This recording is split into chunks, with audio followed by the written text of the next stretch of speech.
जय हिंद, नमस्कार फ्रेंड। ज्योति क्लासेस में आप सभी का एक बार फिर से स्वागत है। हेलो दोस्तों, कैसे हैं आप सभी? आई होप आप सभी बहुत ही अच्छे होंगे, स्वस्थ होंगे, स्टडी अपनी कंटिन्यू कर रहे होंगे। चलते हैं हमारी आज की मॉर्निंग की क्लास की तरफ।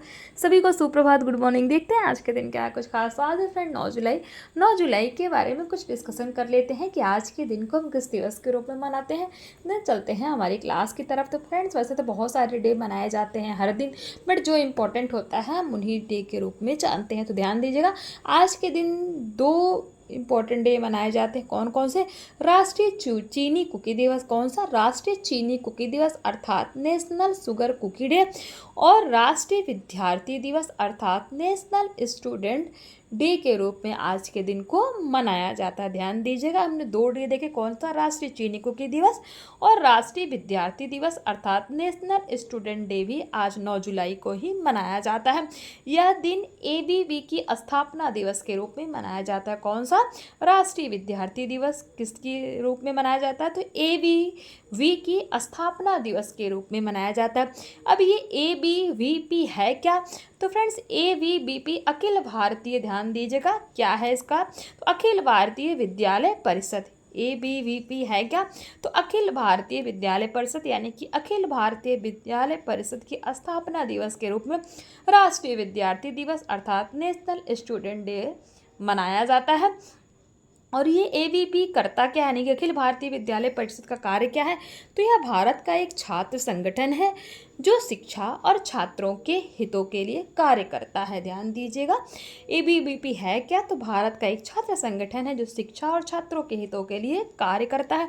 और इस दिवस को मनाने का उद्देश्य क्या है? तो छात्रों को उनके अधिकारों के बारे में जागरूक करना और जिम्मेदारियों को बताना, यानी कि छात्रों को उनके अधिकार और जिम्मेदारियों के रूप में जागरूक करना और उससे अवगत कराना। इसलिए जो है आज 9 जुलाई को राष्ट्रीय विद्यार्थी दिवस यानी कि नेशनल स्टूडेंट डे के रूप में हम मनाते हैं। तो ये तो हमने देख लिया कि आज के दिन को हम किस दिवस के रूप में मनाते हैं। चलते हैं हमारी क्लास की तरफ। जैसा कि आप सभी जानते हैं, हम कर रहे हैं होम साइंस की सीरीज, जिसमें क्लास 6 से 12 की बुक कवर कर रहे हैं। और अभी तक फ्रेंड्स क्लास 6 से 11 तक की पढ़ाई हमने कंप्लीट कर ली है। जी हाँ, क्लास 6 से 11 तक की पढ़ाई हमारी कंप्लीट हो गई। हम आ गए क्लास 12 में। आई होप आपने हमारी सारी प्रीवियस क्लासेस देखी होगी। नहीं देखी है तो प्ले लिस्ट में जा करके आपको जिस भी क्लास में जो भी कॉन्सेप्ट, जो भी डाउट आपको है, आप देख करके क्लासेस वाइज प्ले लिस्ट आपको प्रोवाइड कराई गई है। आपको ढूंढना भी नहीं है, हर क्लास की अलग अलग प्ले लिस्ट है। उसके माध्यम से आप अपने हर कॉन्सेप्ट को क्लियर कर सकते। क्यों? क्योंकि सारे ही टॉपिक बहुत ही डिटेल में हमने पढ़े हैं। इतने डिटेल में पढ़ने का एक ही उद्देश्य है कि एक बार इस सीरीज़ को आप अच्छी तरह से देखिए, समझिए, ताकि होम साइंस से रिलेटेड कोई भी डाउट आपके माइंड में ना रह जाए। चाहे आप किसी भी क्लास के लर्नर्स हैं, किसी कॉम्पिटिटिव एग्जाम की प्रिपरेशन कर रहे हैं, या फिर किसी भी फील्ड में होम साइंस से अपना करियर देख रहे हैं, सभी के लिए सीरीज़ काफ़ी हेल्पफुल होने वाली है। तो प्लीज़ चैनल पर फर्स्ट टाइम विजिट किया है, चैनल को लाइक, शेयर और सब्सक्राइब करें। साथ ही साथ अपना फीडबैक भी हमें कमेंट के माध्यम से बताएं, क्योंकि आपका हर एक फीडबैक हमारे लिए बहुत ही इंपॉर्टेंट होता है। तो ये तो हमने कुछ बातें कर ली आज की सीरीज़ के बारे में, जो हम पढ़ाई कर रहे हैं, क्या कर रहे हैं और क्यों कर रहे हैं, जो कि बहुत ही इंपॉर्टेंट होता है। डेली आपको याद दिलाना है, आपको पता होना चाहिए आप जो पढ़ रहे हैं उसका क्या कॉन्सेप्ट है, आप क्यों देख रहे हैं और उसका क्या बेनिफिट है। अब चलते हैं हमारी क्लास की तरफ। तो आज फ्रेंड्स हम करेंगे क्लास 12 का चैप्टर 4, क्या? खाद्य प्रसंस्करण और प्रौद्योगिकी। कौन सा चैप्टर है? खाद्य प्रसंस्करण और प्रौद्योगिकी अर्थात फूड प्रोसेसिंग एंड टेक्नोलॉजी के बारे में हम बात करेंगे। जी हाँ, फूड प्रोसेसिंग एंड टेक्नोलॉजी के बारे में हम बात करेंगे। ये है क्या है, इन सभी के बारे में हम देखेंगे। और साथ ही साथ इस चैप्टर में हम क्या पढ़ने वाले हैं, एक बार पूरा ओवरव्यू देख लीजिए। खाद्य प्रसंस्करण और प्रौद्योगिकी से संबंधित मूलभूत संकल्पनाएं, यानी कि बेसिक कॉन्सेप्ट के बारे में हम समझेंगे। जीविका के लिए तैयारी करना देखेंगे। खाद्य प्रसंस्करण का कार्यक्षेत्र और स्वरोजगार के अवसर, इन सारे ही टॉपिक पे हम डिस्कस करने वाले हैं इस चैप्टर के माध्यम से। कौन से chapter? Food processing and technology के माध्यम से। बट इसको स्टार्ट करने से पहले प्रीवियस क्लास में हमने आपको क्या पढ़ा था, एक बार क्विक रिवीजन के माध्यम से आपको बताना चाहूँगी। तो फ्रेंड, प्रीवियस क्लास में हमने किया था ढेर सारे क्वेश्चन आंसर्स की प्रैक्टिस, जो कि बहुत इंपॉर्टेंट थी। आई होप आपने उस क्लास को देखा होगा। नहीं देखा है तो प्लेलिस्ट में जाइए, स्टडी इवनिंग में ही वो क्लास हुई है, आप देख करके अपने सारे ही कॉन्सेप्ट क्लियर कर सकते हैं, क्योंकि वो कौन से टॉपिक से हमने क्वेश्चन आंसर्स किया। तो फ्रेंड्स, हमारा टॉपिक था वो जन पोषण एवं स्वास्थ्य अर्थात पब्लिक न्यूट्रिशन एंड हेल्थ, जो हम चैप्टर कर रहे थे क्लास 12 का चैप्टर 3। उसी से रिलेटेड हमने क्वेश्चन आंसर्स की प्रैक्टिस की थी, जिसमें हमने एनसीईआरटी बेस्ड भी क्वेश्चन देखे थे, अधिक उत्तरी क्वेश्चन भी हमने डिस्कस किया था और एमसीक्यूज के भी फॉर्म में हमने क्वेश्चंस की प्रैक्टिस की थी। आई होप आपने उस क्लास को अभी तक देख ली हो, नहीं देखिए तो प्ले लिस्ट में जाइए देख लीजिए, आपको बहुत ही उससे बेनिफिट मिलने वाला है। तो ये तो हमारी प्रीवियस क्लास थी जो हमारी एस्टरडे इवनिंग में हुई थी। अब चलते हैं आज की क्लास की तरफ। तो देखते हैं, प्राचीन काल से भारत में खाद्य पदार्थों को विभिन्न कारणों से संसाधित अर्थात प्रोसेस किया जा रहा है। फसल कटने के पश्चात अनाजों को सुखाया जाता है जिससे उनका उपयोग आने वाले समय में किया जा सके। प्रारंभ में खाद्य पदार्थों का संसाधन उनकी सुपाच्यता और निरंतर आपूर्ति अर्थात सप्लाई बनाए रखने के लिए किया जाता था। भारत में अचार, मुरब्बा और पापड़ संरक्षित उत्पादन के उदाहरण हैं, जो कुछ फलों और सब्जियों या अनाजों से बनाए जाते थे। संरक्षित का मतलब क्या है? किसी चीज़ को सेव करके रखना, यानी कि उनको आप कह सकते हैं स्टोर्स करके रखना। तो परिवहन, संचार और बढ़ते औद्योगिकरण ने ग्राहकों की आवश्यकताओं को और विविध बना दिया, जिसके कारण सुविधाजनक खाद्य पदार्थों, ताजे व अधिक प्राकृतिक खाद्य, सुरक्षित और स्वास्थ्यवर्धक खाद्यों तथा अधिक समय तक सुरक्षित रहने वाले खाद्य पदार्थों की मांग बढ़ती जा रही है। इस बढ़ती हुई मांग के कारण खाद्यों को संसाधित करने की नई तकनीकी एवं विधियों का प्रयोग किया जा रहा है, जिनसे बने बनाए खाद्य पदार्थों को बड़े पैमाने पर तैयार किया जाता है, जैसे बिस्किट, ब्रेड, तैयार सब्जियां, अल्पाहार, स्नैक्स आदि। खाद्य प्रसंस्करण और प्रौद्योगिकी से संबंधित मूलभूत संकल्पना यानी कि बेसिक कॉन्सेप्ट देखते हैं। तो पहला है खाद्य विज्ञान, इसके बारे में पढ़ते हैं। यह रसायन विज्ञान और भौतिकी, पाक कला, कृषि विज्ञान और सूक्ष्म जीव विज्ञान जैसे बुनियादी विज्ञानों के अनुप्रयोग से संबंधित एक विशिष्ट क्षेत्र। ध्यान दीजिएगा, खाद्य विज्ञान किससे किससे संबंध रखता है? तो रसायन विज्ञान, भौतिकी, पाक कला, कृषि विज्ञान और सूक्ष्म जीव विज्ञान जैसे बुनियादी विज्ञानों के अनुप्रयोग से संबंधित एक विशिष्ट क्षेत्र है। कौन सा? खाद्य विज्ञान। यह एक अत्यधिक व्यापक विषय है जिसमें फसल काटने से लेकर खाना पकाने और उपभोग तक खाद्य के सभी तकनीकी पहलू जुड़े हुए होते हैं। खाद्य वैज्ञानिकों को खाद्य पदार्थों के संगठन यानी कि कंपोजिशन ऑफ फूड्स, फसल काटने से लेकर विभिन्न प्रक्रमों और भंडारण की विभिन्न स्थितियों में होने वाले परिवर्तनों, खाद्य पदार्थों को नष्ट होने के कारण और खाद्य प्रसंस्करण से संबंधित सिद्धांतों का ज्ञान होना आवश्यक है। खाद्य वैज्ञानिक खाद्य के भौतिक, रासायनिक पहलुओं से संबंध रखते हैं, अतः हमें खाद्य की प्रकृति और गुणों को समझने में मदद करते हैं। इस प्रकार खाद्य विज्ञान खाद्य पदार्थों के उत्पाद अर्थात आप कह सकते हैं प्रोडक्शन, प्रसंस्करण अर्थात प्रोसेसिंग, संरक्षण एवं विपणन अर्थात मार्केटिंग से संबंधित विज्ञान है। किससे किससे संबंधित विज्ञान है खाद्य विज्ञान? ध्यान दीजिएगा, उत्पादन अर्थात प्रोडक्शन, प्रसंस्करण प्रोसेसिंग, संरक्षण एवं विपणन यानी कि मार्केटिंग से संबंधित विज्ञान है। कौन सा? खाद्य विज्ञान, जिसके लिए खाद्य पदार्थों से संबंधित मूल विज्ञान एवं अनुप्रयुक्त विज्ञान का अध्ययन करना आवश्यक है। आई होप खाद्य विज्ञान आपको समझ में आ गया होगा। अब खाद्य संसाधन देखते हैं। यह कच्ची सामग्री को तैयार और अर्ध तैयार उत्पादों में बदलने के लिए उपयोग की जाने वाली विधियों और तकनीकों का समूह है। क्या? खाद्य संसाधन। ध्यान दीजिएगा, खाद्य संसाधन क्या है? यह कच्ची सामग्री को तैयार और अर्ध तैयार उत्पादों में बदलने के लिए उपयोग की जाने वाली विधियों और तकनीकों का समूह है। खाद्य संसाधन के लिए पौधों और जंतुओं से प्राप्त अच्छी गुणवत्ता वाले कच्चे माल की आवश्यकता होती है, जिसे आकर्षक, विपणन योग्य यानी कि मार्केटिंग योग्य और अक्सर लंबे समय तक चलने वाले खाद्य उत्पादों में परिवर्तित किया जाता है। तो ये तो हमने देख लिया खाद्य संसाधन के बारे में। खाद्य संसाधन क्या है?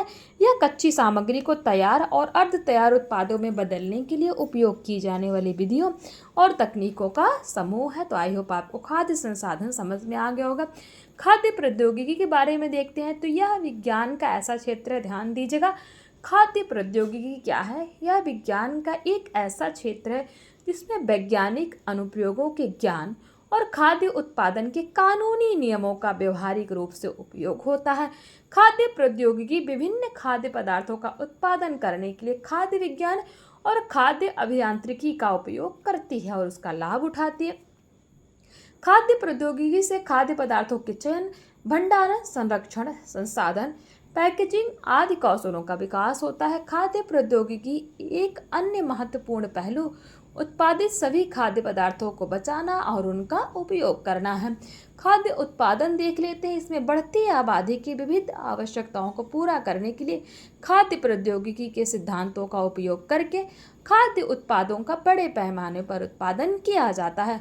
खाद्य उत्पादन वर्तमान समय में सबसे बड़ा उत्पादन उद्योग है। ध्यान दीजिएगा, तो सबसे बड़ा उत्पादन कौन सा, यानी कि प्रोडक्शन जो करता है कौन सा है, वो है हमारा खाद्य उत्पादन। आपको खाद्य उत्पादन यानी कि जो खाने वाली जो चीज़ें हैं उसी को खाद्य उत्पादन कहते हैं। तो आप देख लीजिए सबसे बड़ा उत्पादन उद्योग कौन सा है आज की डेट में, तो वो है हमारा खाद्य उत्पादन। अब देख लेते हैं खाद्य संसाधन और प्रौद्योगिकी का विकास समझते हैं। तो 1810 ईस्वी में निकोलस एब पर्ट द्वारा खाद्य पदार्थों को डिब्बों में बंद करने की प्रक्रिया को विकसित करना एक निर्णायक घटना थी। तो ये आपको पता होना चाहिए, जो हम बंद पैक वाला फूड लाते हैं ना, तो वो उसको किसके द्वारा विकसित किया गया है, तो निकोलस एपबर्ट द्वारा विकसित किया गया। और कब किया गया, 1810 ईस्वी में। तो खाद्य पदार्थों को डिब्बों में बंद करने की प्रक्रिया विकसित करना एक निर्णायक घटना थी। इसके बाद 1864 ईस्वी में लुई पाश्चर, ध्यान दीजिएगा, 1810 ईस्वी में निकोलस एपबर्ट द्वारा खाद्य पदार्थों को डिब्बे में बंद करने की प्रक्रिया का निर्णय लिया गया।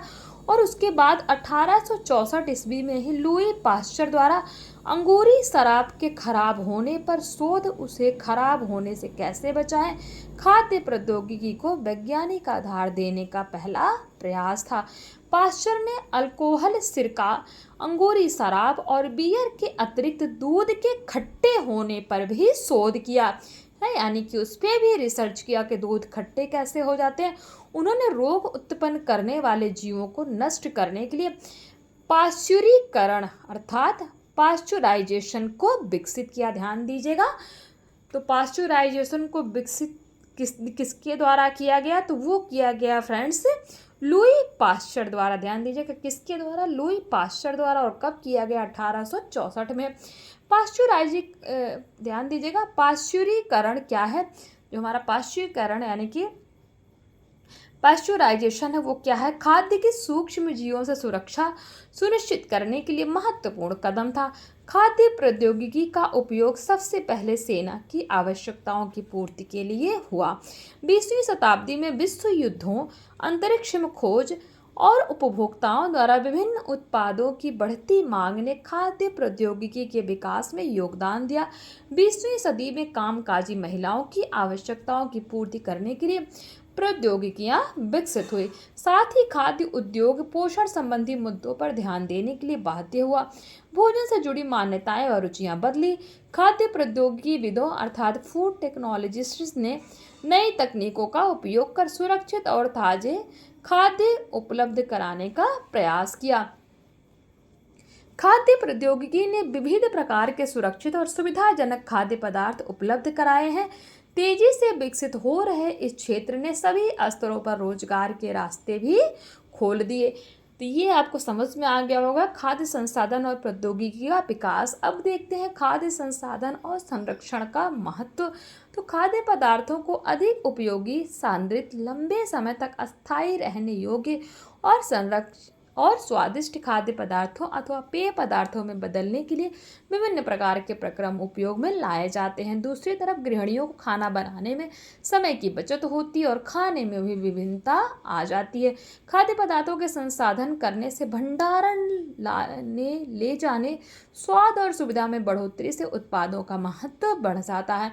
खाद्य संसाधन से जुड़े व्यावसायिकों को कच्चे पदार्थों के सामान्य गुणवत्ता को प्रभावित करने वाले कारक, खाद्य संरक्षण के सिद्धांत, जल और अपशिष्ट प्रबंधन, अच्छी निर्माण प्रक्रिया और सफाई की विधियों की संपूर्ण जानकारी होनी चाहिए। खाद्य पदार्थ भौतिक, रासायनिक और जैविक रूप से खराब हो सकते हैं, जिससे उनमें गंध, रंग में बदलाव, खट्टापन, पौष्टिक पदार्थों में कमी आदि आने शुरू हो जाती है। भोजन के नष्ट होने के लिए बहुत से कारक उत्तरदायित्व हैं, जैसे पीड़क, कीटों का आक्रमण, संसाधन और भंडारण के लिए अपेक्षा से अनुपयुक्त ताप, प्रकाश और अन्य विकिरणों तथा नमी का अत्यधिक प्रभाव। खाद्य पदार्थ सूक्ष्मजीवों, जीवाणु, यीस्ट और फफूंदी अथवा पीड़कनाशियों से संदूषित होते हैं। खाद्य पदार्थ प्राकृतिक रूप से उपस्थित एंजाइम अर्थात बृहत प्रोटीन अणु, जो रासायनिक अभिक्रियाओं को त्वरित करने के लिए जैविक उत्प्रेरकों का काम करते हैं, उन्हीं को हम क्या कहते हैं? एंजाइम। ध्यान दीजिएगा, एंजाइम क्या होता है? बृहत प्रोटीन अणु जो रासायनिक अभिक्रियाओं को त्वरित करने के लिए जैविक उत्प्रेरकों का काम करते हैं, उन्हीं को हम एंजाइम कहते हैं। तो एंजाइम के द्वारा निम्नीकरण से भी नष्ट हो जाते हैं। इसके अतिरिक्त पौधों और जंतु स्रोतों से प्राप्त खाद्य पदार्थों के कुछ अवयवों में फसल काटने या पशुवध के तुरंत बाद भौतिक और रासायनिक परिवर्तन होते हैं, जो खाद्य पदार्थों की गुणवत्ता बदल सकते हैं। अतः खाद्य पदार्थ को भोज्य और सुरक्षित रूप से संरक्षित करने के लिए खाद्य संसाधन और संरक्षण की आवश्यकता है। खाद्यों को फसल कटने या पशुवध के बाद नष्ट होने से बचाने की प्राचीन विधियां हैं। प्राचीन विधियां कौन सी हैं? धूप में सुखाना, नियंत्रित किण्वन, नमक लगाना, सेकना, भूनना, चूल्हे में पकाना और मसालों का परिरक्षी रूप में उपयोग करना आदि। यद्यपि औद्योगिकी क्रांति आने से नई विधियां विकसित हो चुकी हैं, लेकिन वर्तमान में भी प्राचीन काल विधियां उपयोग में लाई जा रही हैं। सीधी सी बात है, आज भी हम किसी चीज़ को खराब होने से बचाने के लिए क्या करते हैं? उनको धूप में सुखाते हैं, नमक, जब अचार वगैरह बनाते हैं नमक लगा के रखते हैं, उस पर सेकते हैं, भूनते हैं। तो मतलब ये सारी विधियाँ आज के भी समय में हम इन विधियों का प्रयोग कर रहे हैं। खाद्य संसाधन खाद्यों के विभिन्न वर्गों के सामान्य गुणों और खाद्य विज्ञान के सिद्धांतों, रसायन, खाद्य सूक्ष्म विज्ञान, पोषण, संवेदी विश्लेषण और आंकड़ों को नियमों के अनुसार अच्छी खाद्य विनिर्माण पद्धतियों सहित आंकड़ों को समाविष्ट करता है। खाद्य संसाधन संबंधी कार्य खाद्य उत्पादों के सुरक्षा काल को बढ़ाने के लिए डिजाइन किए जाते हैं। खाद्य संसाधन के साथ जुड़ी हुई संकल्पनाओं और सूक्ष्मजीवी गतिविधियों और खाद्य के खराब होने के प्रभावित करने वाले कारकों को कम करने पर ध्यान दिया जाता है।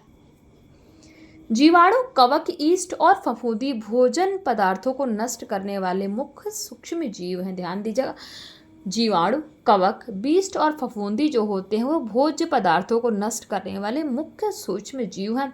सूक्ष्म जैविक वृद्धि को प्रभावित करने वाले प्रमुख कारक है पोषक पदार्थों की उपलब्धता, नमी, पीएच, ऑक्सीजन स्तर और रोधक पदार्थ। खाद्य पदार्थों में मूल रूप से उपस्थित एंजाइमों की गतिविधि भी पीएच और ताप पर निर्भर करती है। ताजे फलों और सब्जियों में उपस्थित ऑक्सीकरणीय एंजाइम ऊर्जा के लिए ग्लूकोज का उपापचय करने के लिए ऑक्सीजन का उपयोग करना जारी रखते हैं और फलों तथा सब्जियों का सुरक्षा काल कम करते हैं। खाद्य पदार्थों को नष्ट होने से बचाने के लिए संसाधित विधियों की मूलभूत संकल्पनाएं निम्नलिखित है। कौन कौन सी विधियां? पहला, ऊष्मा का अनुप्रयोग, जल को हटाना, भंडारण के समय ताप कम करना, पीएच कम करना। पॉइंट 5 है ऑक्सीजन और कार्बन डाइऑक्साइड की उपलब्धता पर नियंत्रण। तो ये तो हमने देख लिया किसके बारे में? खाद्य संसाधन और संरक्षण का महत्व। आई होप ये आपको कॉन्सेप्ट क्लियर हुआ होगा। कुछ क्वेश्चन तो नहीं है। जीवाणु और खाद्य पदार्थ के बारे में हम देख लेते हैं। तो जीवाणु अधिक प्रोटीन युक्त खाद्य पसंद करते हैं। ध्यान दीजिएगा, जो जीवाणु यानी कि बैक्टीरिया होते हैं वो अधिक प्रोटीन युक्त खाद्य पसंद करते हैं, जैसे मांस, मछली, अंडे, डेयरी उत्पाद, मुर्गा आदि। ये सभी अत्यधिक जोखिम वाले खाद्य पदार्थ कहलाते हैं। जीवाणु 5 से लेकर 60 डिग्री सेल्सियस ताप पर वृद्धि करते हैं। ताप की यह परास खतरे का क्षेत्र कहलाती है। तो ये आपको पता होना चाहिए, जो जीवाणु हैं वो कौन से खाद्य पदार्थों पर ज़्यादा वो उनका प्रभाव पड़ता है। तो प्रोटीन युक्त जो भी खाद्य पदार्थ होते हैं उन पर उनका प्रभाव अत्यधिक पड़ता है। नेक्स्ट टॉपिक है हमारा खाद्य पदार्थों का वर्गीकरण। इस पर हम चर्चा करेंगे फ्रेंड्स नेक्स्ट क्लास में। आई होप आज की क्लास आपको समझ में आई होगी। आज की क्लास समझ में आई है तो प्लीज़ चैनल को सब्सक्राइब करें और बेल आइकन प्रेस करें। साथ ही साथ अपना राय भी हमें कमेंट के माध्यम से बताएं कि आपको जो ये क्लास हम करवा रहे हैं, जो भी आपको कॉन्सेप्ट समझाया जा रहा है वो आपको समझ में आ रहा है कि नहीं। किसी भी वर्ड, किसी भी सेंटेंस में अगर आपको यदि कोई डाउट होता है तो आप कमेंट के माध्यम से अपनी हर एक क्यूरी ले सकते हैं। मिलते हैं हमारी नेक्स्ट क्लास में, तब तक के लिए जय हिंद, नमस्कार। हंसते रहिए, मुस्कुराते रहिए, एक दूसरे की हेल्प करते रहिए। धन्यवाद।